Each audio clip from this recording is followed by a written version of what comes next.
আসসালামু আলাইকুম। আমি তাসলিমা আক্তার খানম, আইডি নং 101, সহকারী শিক্ষক, Iqbal Siddiqui school and college. সপ্তম শ্রেণীর প্রিয় শিক্ষার্থীরা, তোমরা সবাই কেমন আছো? আশা করছি সবাই খুব ভালো আছো। আজ আমি তোমাদের বাংলা পাঠ্য বইয়ের বাংলাদেশের প্রখ্যাত কথা সাহিত্যিক, বিশিষ্ট ঔপন্যাসিক ও গল্পকার সেলিনা হোসেনের লেখা রোকেয়া সাখাওয়াত হোসেন প্রবন্ধটি সম্পর্কে আলোচনা করব। তাহলে শিক্ষার্থীরা শুরু করা যাক। শুরু করার পূর্বে আমরা রোকেয়া সাখাওয়াত হোসেন সম্পর্কে একটু জেনে নিই।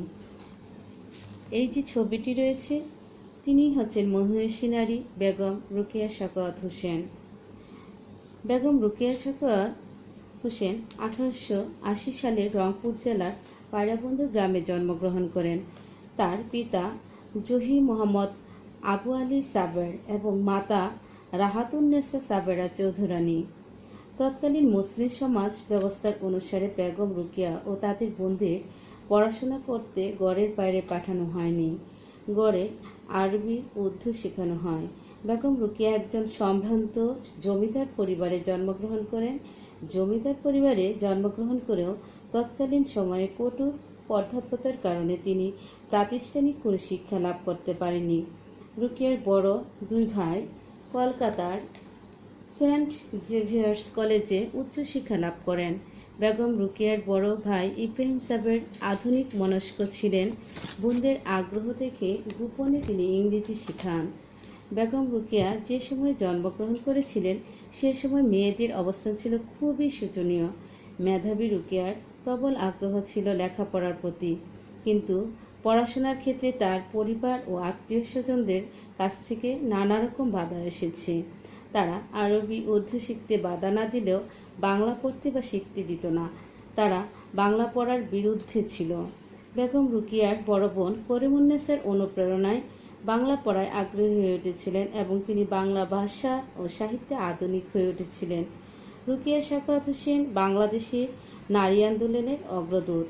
20 শতকের শুরুর দিকে যখন এদেশে নারীরা শিক্ষা, দীক্ষা ও সকল অধিকার থেকে বঞ্চিত ছিল, তখন তিনি প্রায় একক চেষ্টায় মেয়েদের শিক্ষার জন্য আন্দোলন গড়ে তোলেন। তার এই আন্দোলনের হাতিয়ার ছিল কলম, লেখালেখি। একটি সম্ভ্রান্ত পরিবারে জন্মগ্রহণ করেও অনেক প্রতিকূলতার ভিতর দিয়ে শিক্ষা গ্রহণ করতে হয়েছে। তাই নারী শিক্ষার প্রতি বন্ধকতা সম্পর্কে তিনি ভালোভাবে অবগত ছিলেন। আর মেয়েদের শিক্ষিত করে গড়ে তোলার জন্য আত্মীয় স্বজনের কাছে অনেক হয়েছেন, অপমানিত, লাঞ্ছিত হয়েছেন, তবুও তিনি পিছপা হননি। বরং তিনি নারীদের শিক্ষিত করার মাধ্যমে তিনি তাদের বঞ্চনা ও শৃঙ্খলা থেকে মুক্তি দিয়ে অধিকার আদায়ে আগ্রহী করে তোলেন এবং তিনি মেয়েদের জন্য শিক্ষা প্রতিষ্ঠান ও আঞ্জুমানে খাওয়াতিনে ইসলাম নামে একটি মহিলা প্রতিষ্ঠান গড়ে তোলেন, যেখানে দুস্থ নারীদের বিভিন্ন সাহায্য করা হতো। বেগম রোকেয়া একজন দূরদৃষ্টি সম্পন্ন মানুষ। 20 শতাব্দীর শুরুতে তিনি নিজের রচনায় অর্থাৎ সাহিত্যকর্মে নারী মুক্তির দিক নির্দেশনা দিয়ে নারীদের মুক্তির পথ দেখিয়েছিলেন। মূলত বেগম রোকেয়া সাখাওয়াত হোসেন একাধারে একজন সাহিত্যিক, শিক্ষাব্রতী, সমাজ সংস্কারক এবং নারী জাগরণ অধিকার আন্দোলনের অন্যতম পথিকৃৎ। বাঙালি মুসলমান সমাজে নারী শিক্ষা ও নারী জাগরণে তিনি প্রধান নেতৃত্ব দেন। মুসলমান সমাজের অন্ধকার যুগে নারী জাগরণের ক্ষেত্রে বেগম রোকেয়ার ভূমিকা ছিল একক, ব্যতিক্রমী এবং অনন্য সাধারণ। অবরোধ প্রথার শেকল ভেঙে তিনি বের হয়ে এসেন অসামান্য সাহস ও প্রবল আত্মবিশ্বাস নিয়ে। বেগম রোকেয়াই প্রথমবারের মতো বাঙালি মুসলিম সমাজে পুরুষের পাশাপাশি নারীর সমান অধিকারের দাবি তুলে ধরেন এবং নারী স্বাধীনতার পক্ষে নিজের মতবাদ প্রচার করেন। লেখনী ধারণ করে নারী অধিকারের যৌক্তিকতা তুলে ধরেন। ফলে অনিবার্যভাবেই নারী মুক্তির আন্দোলনে তার অবদান অত্যন্ত গুরুত্বপূর্ণ। এই মহিষী নারী 1932 সালের 9 ডিসেম্বর মৃত্যুবরণ করেন। প্রিয় শিক্ষার্থীরা, আমরা এখন এই প্রবন্ধটি পড়ে বেগম রোকেয়া সাখাওয়াত হোসেন সম্পর্কে আরও বিস্তারিত জানব।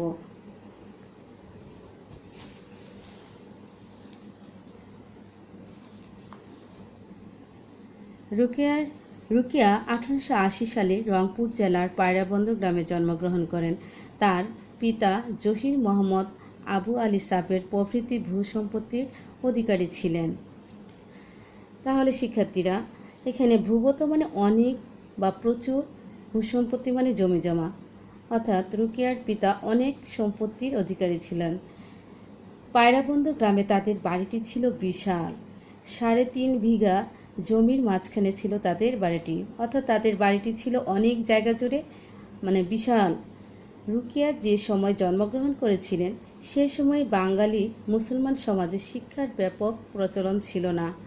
ফলে মুসলমানরা শিক্ষা, দীক্ষা, চাকুরি, সামাজিক প্রতিষ্ঠার দিক থেকে পিছিয়ে ছিল। কিসের জন্য পিছিয়ে ছিল?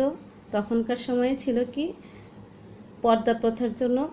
ইচ্ছা করে যে কোনো মেয়ে বাহিরে বের হতে পারতো না, প্রাতিষ্ঠানিক শিক্ষায় শিক্ষিত হতে পারতো না, সেজন্য তারা পিছিয়ে ছিল। মেয়েদের অবস্থান ছিল খুবই শোচনীয়, অর্থাৎ পর্দা প্রথা কঠোরভাবে মানা হতো বলে মেয়েদের শিক্ষা লাভের কোনো সুযোগ ছিল না। কিন্তু মেধাবী রুকিয়ার প্রবল আগ্রহ ছিল লেখাপড়ার প্রতি। এত প্রতিবন্ধকতার মধ্যেও রুকিয়ার কিন্তু পড়াশোনার প্রতি অনেক আগ্রহ ছিল এবং ইচ্ছা থাকলেও এই অর্থের কিন্তু সে প্রাতিষ্ঠানিক শিক্ষা লাভ করতে না পেরেও তিনি অনেক বিষয়েই জ্ঞান অর্জন করেছিলেন। রুকিয়ার বড় 2 ভাই কলকাতার সেন্ট জেভিয়ার্স কলেজে উচ্চশিক্ষা লাভ করেন। বোনদের আগ্রহ দেখে বড় ভাই ইব্রাহিম সাবের বোন করিমুন্নেসা ও রুকিয়াকে ইংরেজি শিক্ষায় শিক্ষিত করেন। করিমুন্নেসার অনুপ্রেরণায় রুকিয়া বাংলা সাহিত্য রচনা ও চর্চায় আগ্রহী ওঠেন। রুকিয়া তার রচিত মতিচুর 2য় খণ্ড করিমুন্নেসাকে উৎসর্গ করেছিলেন। উৎসর্গপত্রে তিনি লিখেছিলেন, আপাজান, আমি শৈশবে তোমারই স্নেহের প্রসাদে বর্ণপরিচয় পড়িতে শিখি। অপর আত্মীয়গণ আমার উর্দু ও ফার্সি পড়ায় তত আপত্তি না করিলেও বাংলা পড়ার ঘোর বিরোধী ছিলেন। একমাত্র তুমি আমার বাংলা পড়ার অনুকূলে ছিলে। নানা বাধা এড়িয়ে রুকিয়া আপন সাধনায় বাংলা ভাষায় সাহিত্য সৃষ্টি করেছেন। তাই রুকিয়া সাখাওয়াত হোসেন একজন অসাধারণ নারী। সেই সময় তার পরিবার এবং আত্মীয়স্বজন বাংলা পড়ার বিরোধিতা থাকলেও তার বড় বোন করিমুন্নেসা তাকে বাংলা সাহিত্য পড়তে সাহায্য করেছিল এবং তার কৃতজ্ঞতা স্বীকার করতে তিনি বড় বোনের নামে বই উৎসর্গ করেছেন।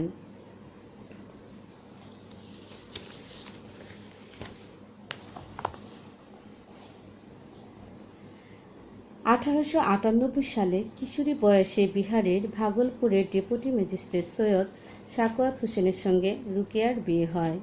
কত সালে শিক্ষার্থীরা? 1898 সালে। তার স্বামীর সহযোগিতায় তিনি তার পড়াশোনা চর্চা চালিয়ে যান।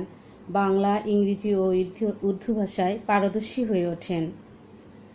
অর্থাৎ রুকিয়ার কিশোরী বয়সে বিয়ে হয়ে যায় এবং তার স্বামীর সান্নিধ্যে সে কিন্তু অনেক লেখাপড়ার ক্ষেত্রে সাহায্য পেয়েছে এবং বিয়ের পরে কিন্তু তার নাম হয়েছে রুকিয়া সাখাওয়াত হোসেন।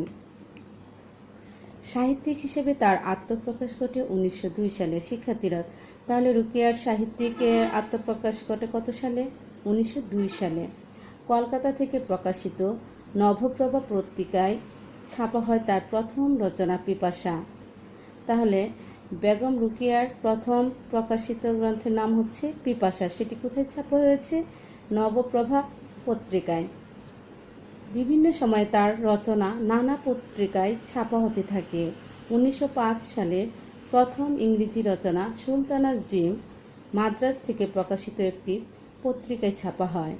কত সালে? 1905 সালে। তার ইংরেজি প্রথম বইয়ের নাম হচ্ছে সুলতানাস ড্রিম। সেটি প্রকাশিত হয় মাদ্রাজ থেকে একটি পত্রিকায়। তার রচনা সুধীমহলের দৃষ্টি আকর্ষণ করে। তিনি সাহিত্যিক হিসেবে পরিচিত হয়ে ওঠেন। 1909 সালে সৈয়দ সাখাওয়াত হোসেন মারা যান, অর্থাৎ তার স্বামী 1909 সালে মারা যান। রুকিয়া ভাগলপুরে তার নামে সাখাওয়াত মেমোরিয়াল গার্লস স্কুল প্রতিষ্ঠা করেন। তার স্বামী মারা যাওয়ার পর স্বামীর নামে তিনি এই স্কুলটি প্রতিষ্ঠা করেন। তখন স্কুলের ছাত্রী ছিল 5 জন। তখন স্কুলের ছাত্রী কতজন ছিল শিক্ষার্থীরা? মাত্র 5 জন। 1911 সালে এই স্কুলটি তিনি কলকাতায় স্থানান্তর করেন। কত সালে? 1911 সালে। কোথায় স্থানান্তর করেছেন শিক্ষার্থীরা? কলকাতায়। শুরুতেই ছাত্রী সংখ্যা ছিল 8। কলকাতায় স্কুলটি স্থানান্তর করার পর ওখানে শুরুতেই ছাত্রীর সংখ্যা ছিল কতজন? 8 জন। আস্তে আস্তে স্কুলে ছাত্রীর সংখ্যা বাড়তে থাকে। রুকিয়া বাঙালি মুসলমান মেয়েদের শিক্ষিত করার জন্য শুধু স্কুলই প্রতিষ্ঠা করেননি, ঘরে ঘরে গিয়ে মেয়েদের স্কুলে পাঠানোর জন্য বাবা মায়ের কাছে আবেদন নিবেদন করেছেন।